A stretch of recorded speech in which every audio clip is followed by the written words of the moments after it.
welcome to the Techstrong AI podcast. I'm Amanda Razani, and with me today is Magnus Revang. He's the CPO of Openstream.ai. How are you? I'm doing fine, and thanks for having me, Amanda. I'm glad to have you on the show again. We spoke about a year ago. Absolutely. In the AI world, that's dog years, right? So it's 7 years ago, it feels like.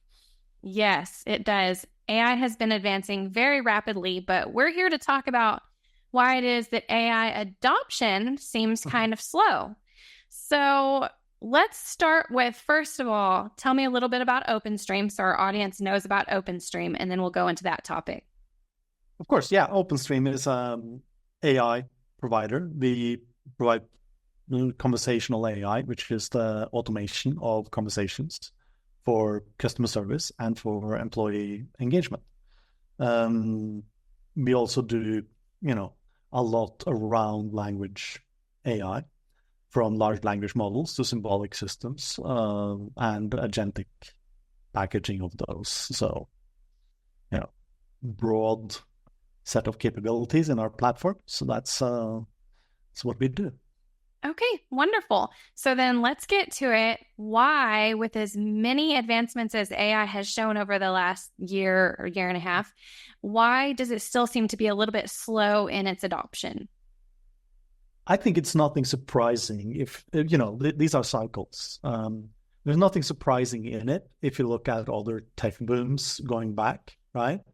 I started my career in the internet boom and, e-commerce came in 1994, was some of the first e-commerce sites on the internet.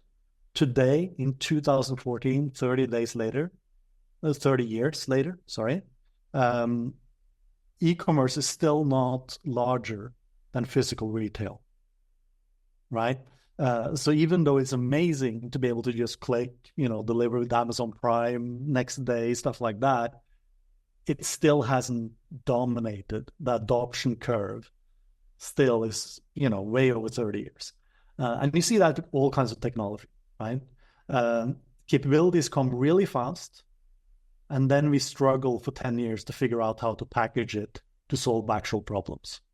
And that's the, it's a long tail, I think, in where technology is easy to advance, but human psychology and government regulation and stuff like that moves very, very slowly. So, when you put those two things up against each other, I'm not surprised, right? It's the cycle of technology, and we tend to be way too optimistic on technology's capabilities, and we overvalue we overrate its impact short term. So we think like, if AI can do this, it's going to revolutionize the world in a year. But we also tend to underestimate the impact something has in 10 years, right? So the second order consequences and stuff like that, we can't keep track of. So we kind of underestimate that long-term 10-year impact, and people figure out how to package it to solve actual problems, right? I'm not surprised, but then of course I would like everything to move faster because it's engaging and fun, and I'm in the middle of it, right? But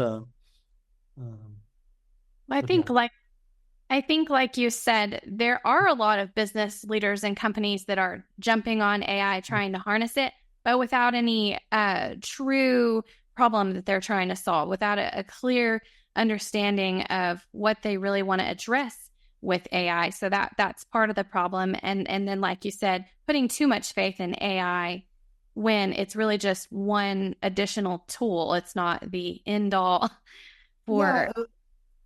And it's hard work. That's the second thing, right? That one thing is what it can do out of the box, which on the surface seems amazing in modern models. But then you figure out how can I get it to consistently deliver value inside of a specific problem, right? And you find out that you have to build a lot around it, and experiment a lot and test a lot and things like that to get the kind of consistency you would get from a human doing the task. And that is a lot of hard work. I used to say that automation is not automatic, right? It's we think that this technology is amazing, so it can just work out of the box, but it doesn't. Yes, and I think part of it too is they're not quite seeing that return on investment. They thought AI would save money, but that's not quite always the case. No, it's partly also down to what you measure and what you don't measure, right? So take an example, right? If you have a system using AI to help you do something like evaluate accident reports to see which ones are suspect, for example, right? So how do you measure kind of the ROI from that? It's not straightforward because you're already looking at all those and you're picking out, and you have some heuristics to what you pick out and stuff like that. So you have a semi-automatic system in place. So you have to measure, and it might be because you're not settling these things quickly. It might take 2 years down the line until you have the numbers to actually check if it actually improved it, right? And then you don't consider at any point in that example, you might not consider the time from that you're able to cut down the process with. So a process that took 2 months and people got the feedback 2 months after an accident, if you get down to a day, the knock-on effect is customer service improvements that you're not measuring. And people are super happy because they get immediate answers, but you're not measuring that. You're measuring kind of the savings. So a lot of this goes down to not measuring the right things. And in a lot of cases, to be fair, is that the crop of leadership in IT, right? If you look at CIOs and stuff like that, and especially big companies like I work with, they're super savvy. They know that the projects that they're engaging in, they have targets for what it will bring them, but they're also looking at the secondary effects, which is what are we learning as a company? What are we learning about this technology so that we, when things becomes more mature and we're buying more systems and we're doing more projects, we're starting from a point of knowledge instead of starting from a point of we have to make it right the first time, right? So I see a lot of experiments and proof of concept stuff like that for partly for the purpose of learning, but also for they scale them down a little bit to get value. I do not see, except in venture capitalism, I don't see the kind of projects I saw in the last AI boom around 2014, right? Because then you had this AI boom and all you saw was like $150 million projects. And it was just, total failures. You saw all the handshakes in the media, but you never saw the delivery of it, right? So you kind of had that. And this time you see a lot smaller projects. So you see $10 million projects instead of $100 million project.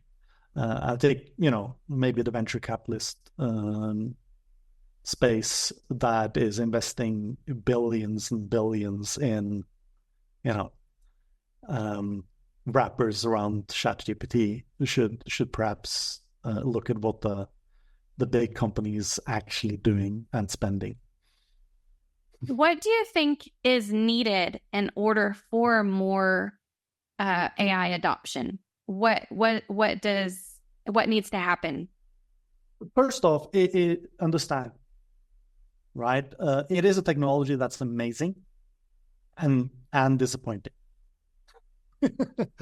depending on how much you understand it, right? So if you understand the limits and how it works, you can do amazing things you couldn't do 2 years ago, right? But if you don't understand it, you will apply to the wrong things, right? And you will encounter failures that you don't comprehend. This should work, why isn't this working? Because you don't understand the technology, right? This is also why adoption always takes a little bit of time, right? Because understanding has to sit through the ecosystem. So people start to understand what this technology is, and understanding is kind of, we're building on the knowledge of others all the time, right? It's not like, the isolated genius is a myth. We're always building on somebody else. So for this to kind of, the terms we're using to describe things, the metaphors, the reference frames, the projects and the products we're highlighting, and the methods that people are using to get value from it, all that has to kind of be assimilated and also, produced. So you have this kind of gradual kind of building of understanding that has to happen.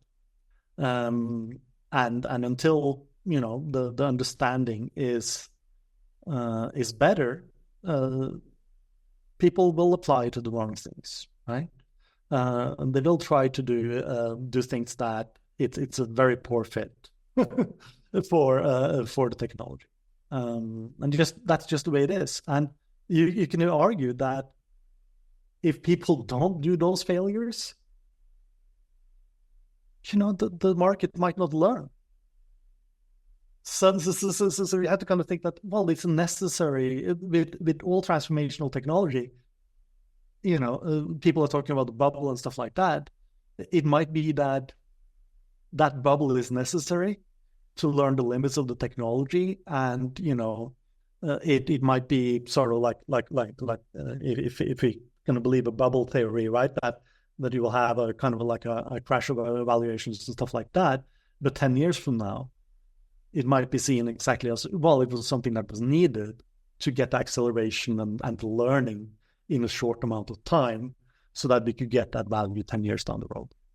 Yes, and I think probably many business leaders are intentionally, purposefully holding back and watching what other companies are doing, what works and what fails, and seeing what do people really want with AI before they jump in.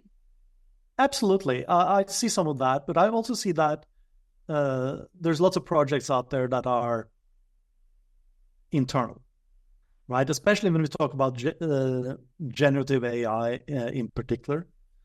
There's loads and loads of use cases in empowering employees to do better quality work or stuff like that.